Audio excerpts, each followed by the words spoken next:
Good morning, it's 8/27/2024. Ang oras natin ay 6:30 p.m. Ngayon ay medyo maulap ang panahon kung makikita ninyo. Pero busy na rin ang lansangan dito sa ML Quezon Avenue, Lapu-Lapu City, Cebu. So, nag-worry ako ngayon kung baka sakali dahil maulap ang panahon hanggang bukas ay i-cancel na naman ng Cebu Pacific ang aming flight papuntang Siargao. Meron tayong magandang balita, no? Oras natin ay 7:30 ng May 27, 2024. At ang magandang balita ay nakausap ko ang Tres Islas Resort at kanila na tayong nirebook yung ating na-cancel flight, diba? So, nirebook nila tayo ng May 28 at maraming salamat sa Agoda. Actually, itong tinitiran namin dito sa Cebu ay isa rin siyang mga hotel or property na matatagpuan sa Agoda. So, ito yung Cebu Mactan Budget Hotel, no? Na along ML Quezon na malapit lang sa Mactan International Airport. But anyway, so sa araw ngayon, ano ba ang gagawin natin? This is our last day dito sa Cebu at bukas ng maaga ay ang trip natin papuntang Siargao. So, abangan ang mga susunod na kabanata. So, oras natin ay alas 8 ng umaga at nandito na tayo sa labas ng Affordable Airport Budgetel at tayo ay pupunta sa Minor Basilica of Santo Niño de Cebu. So, samahan nyo kami sa aming biyahe. Nakasakay na tayo ng Grab at tayo papunta sa Minor Basilica of Santo Niño sa may Cebu City. Yeah.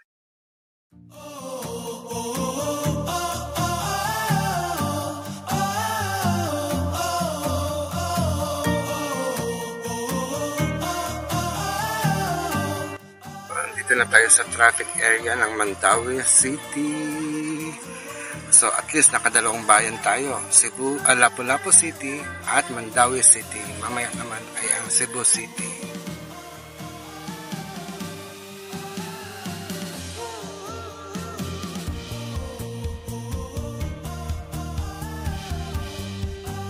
Yan, mahaba lang biyahe talaga mula sa Lapu-Lapu City papunta dito sa Magellan Cross. At na-realize ko ay magkaiba pala yung Basilica of Santo Niño at ang Magellan Cross. So ngayon tingnan muna natin itong nasa labas. Ito yata yung sinasabing obelisk. So tingnan natin. So ito ang obelisk. Tingnan natin. So ito yung sinasabi ang ruta ng ekspedisyong Magallanes Elcano sa Pilipinas.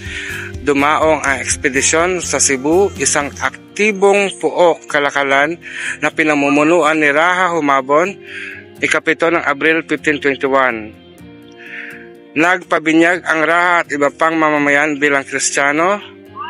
Noong April 14, 1521, tinanggap din ni Juana, asawa ni Humabon, ang imahe ng Santo Niño mula kay Fernando Magallanes, pinuno ng ekspedisyon. Tinanggap nila ang mga ambag para sa paglalayag mula sa pinunong kumilala sa kapangyarihan ni Raha Humabon. Matapos mamatay ng mga mandirigma ng Mactan si Magallanes, hinalal bilang bagong pinunong ekspedisyon si Duarte Barbosa, April 27, Abril 21, sumapi si Humabon sa mga taga-Mactan at pinaslang ang ilan sa mga kasapi ng ekspedisyon noong May 1, 1521. Ang panandang pangkasaysayang ito ay pinasinayaan bilang ambag sa pagunita sa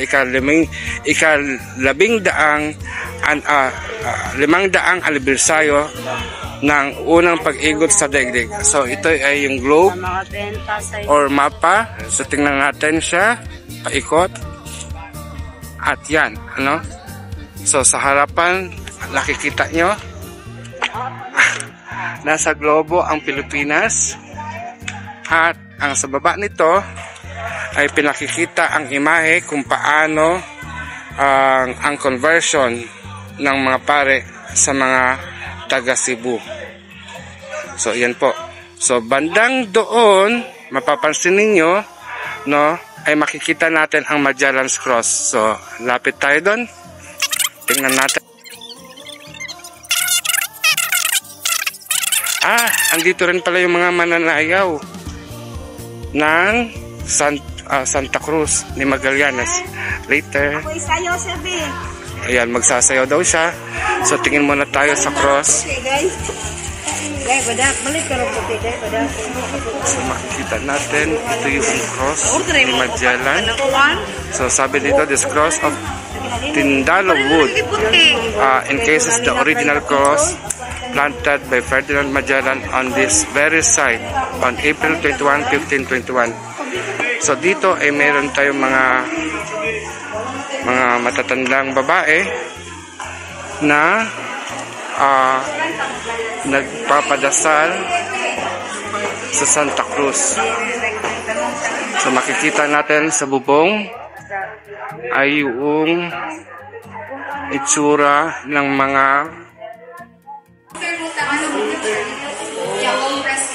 kasaysayan, no?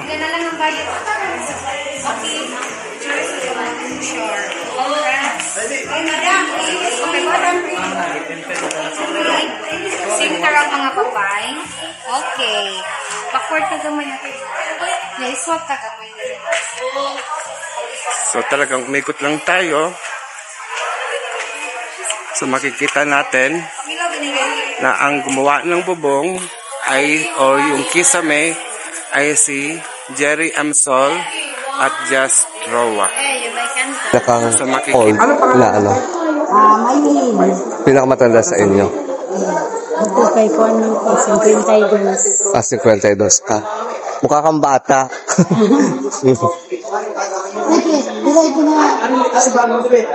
Isa ay pinakabuang na ito diri dahil. Sa ngalan samahan sana sa Diyos sa Espiritu Santo. Kayo pinakamatanda? Mahal na sa 61 sa linggo, mahal na pinagpasalamat ay doon sa kinsialan.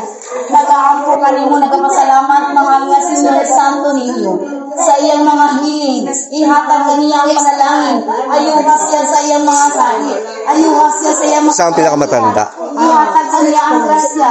Kabas ko kapiskay sa iyang panglawan. Ikanlayo siya sa mga lautan ng mga tikat. Diba?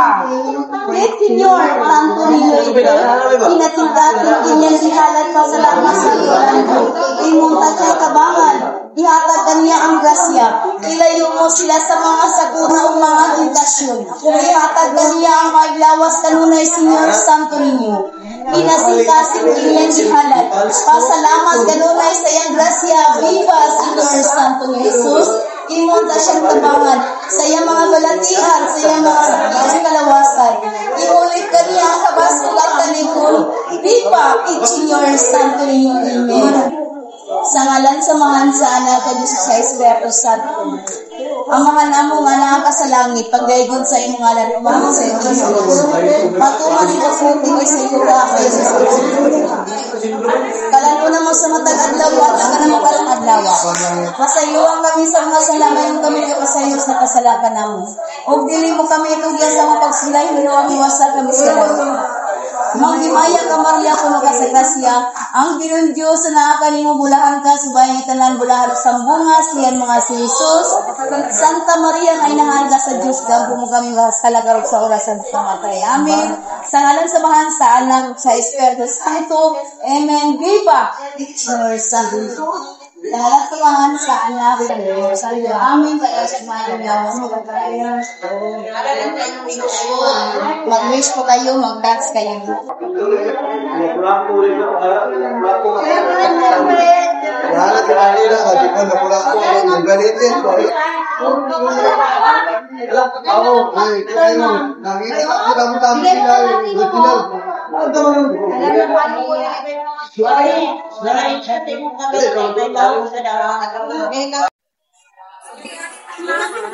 Dadaling niya sa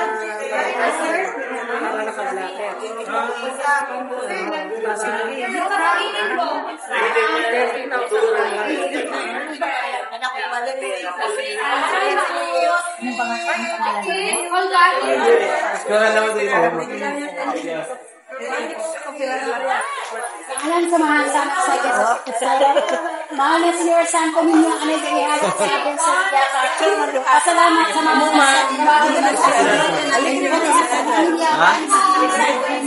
Naimo silang tabangon mo silang panagalingan. Sa matagadlaw, ihatag mo kanila. Ang kahusay kalinaw silang pagpamulo. Nagapasalamat sa mga krasya. Silang pagbiyahe ng mga nakapang kamuhay ng mga sakit. Imo silang tabangon o imo silang panagalingan. Viva! King Senyor, Senyor Santo Niño, Beren sa regla inasang panaga, Santo Niño, wala anak, may asila pamulo. Nagahala gagayoko sa iyong mga panaga. May mong tabangon o imong panagalingan. Ubang sa mga patanto, bulambo ang ilang mga negosyo sa tanan ng mga pamilya, ubang sa mga kalangaran. Viva, Senyor, samahan, salamat sa Santo. Amahan mo, mga kasalanan, dahil kami mga natuman, pagkakas sa iyo, pagkakas sa iyo. Maraming naman sa mga may nakapasayo ang sila kasalanan na mo kami nagdala sa panalangin ni Mauro sa kamis tinasal. Himaya ka Maria na pinuto sa grasya ang Diyos na kanina. Lani ka sa babaeng walang para sa pambukas sa kalaman ni Celestes. Santa Maria, Iyahan ka sa Diyos sa kanto sa kami nakasasala. Parig sa oras sa aming kamatay. Amen. Sa ngalan sa mahal, sa anak sa Diyos sa Espiritu Santo. Viva! Ang Senyor! Viva! May pandawas niya silang pagkaya silang mayaman. Magmalang puso ang sa layo na ayaw ng mga sakit. Let Senyor with help.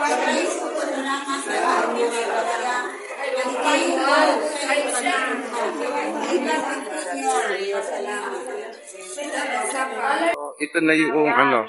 So napagdasal na tayo nila ate ng mga babae ng Basilica ng Santo Niño dito sa may Magellan's Cross. At ngayon pasukin naman natin ang Basilica ni Santo Niño.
Na rin natin yung Colon Street at ayon sa aking kaalaman sa kasaysayan, ito yung parang unang kalsada na naging busy because of trading system.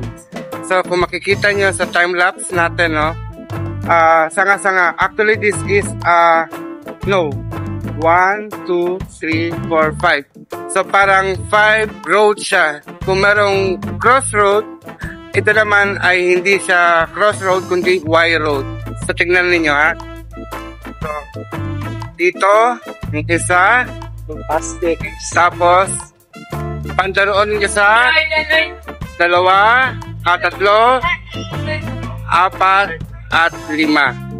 So asterisk siya, no? Parang anong tawag doon? Kumbaga pentagram or penta road or whatever. So, super busy talaga dito sa Cali Colon, no? At hindi ko alam kung saan ba tayo pupunta dito. Pero lakad-lakad lang. At tingnan natin yung energy ng unang karang. Hindi ko alam kung saan tayo pupunta dito sa Calzada Colon. Pero makikita na natin na sobrang busy ng kalsadang ito. At masasabi natin na talagang ito yung unang kalsada na naging maunlad. Kaya, i-feel natin ang vibe ng kalsada para maging busy rin tayo. Tapos na tayo sa ating hotel, no? Super katatapos lang namin kumain dyan sa North Restaurant ng ano ba natin? Buffet? Nag-buffet kami. At hindi na namin pinakita, hindi na kami pumunta ng ng pungku-pungkuan. Dahil medyo malayo-layo din siya. So, at medyo pagod na rin tayo. So, babalik tayo ng ating hotel. So, gabi natin ngayon dito sa Mactan Budget Hotel. Dahil bukas ng umaga, tayo ay tayo ay babiyahe na papuntang Siargao at sana wala ng delayed flight or canceled flight para tuloy-tuloy na hanggang June 1. So ngayon, nalabas tayo ng aming hotel at gagala muna dyan lang sa pinakamalapit na mall sa May Gaisano Mall.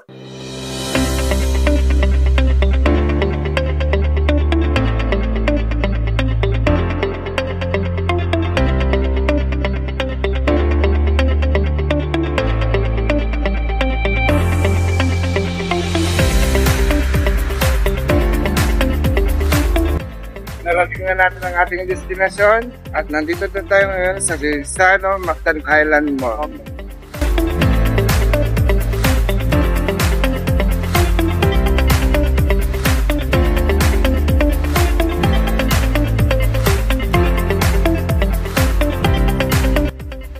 Pumasok tayo sa mall, hindi na namin binidyohan.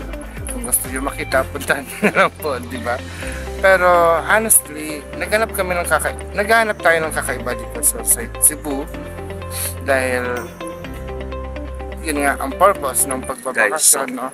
Parang sa Gaisano. Actually, meron din Gaisano before sa Metro Manila, pero nawala na siya. So dito na ulit siya sa Cebu. Actually, dito talaga nagsimula yung Gaisano Mall. Pero yun nga, no, it is still mall. Ang napansin nila is ang daming mga items, no? So, siksikan ang bawat items, no? Isipin nyo, pag pumasok kayo ng ukay-ukay, yun yung feeling ko na yung lahat ng mga gamit ay nandoon, nakalatag, no? Hindi siya, konti lang yung mga rooms for other items, no? So parang nag-alat lang sila ng place na lakaran ng tao. Nag-alat lang sila ng lakaran para sa mga tao. At saka yung mga kainan doon, I think isa lang yata ang restaurant na nakita ko, yun yung Chowking, no?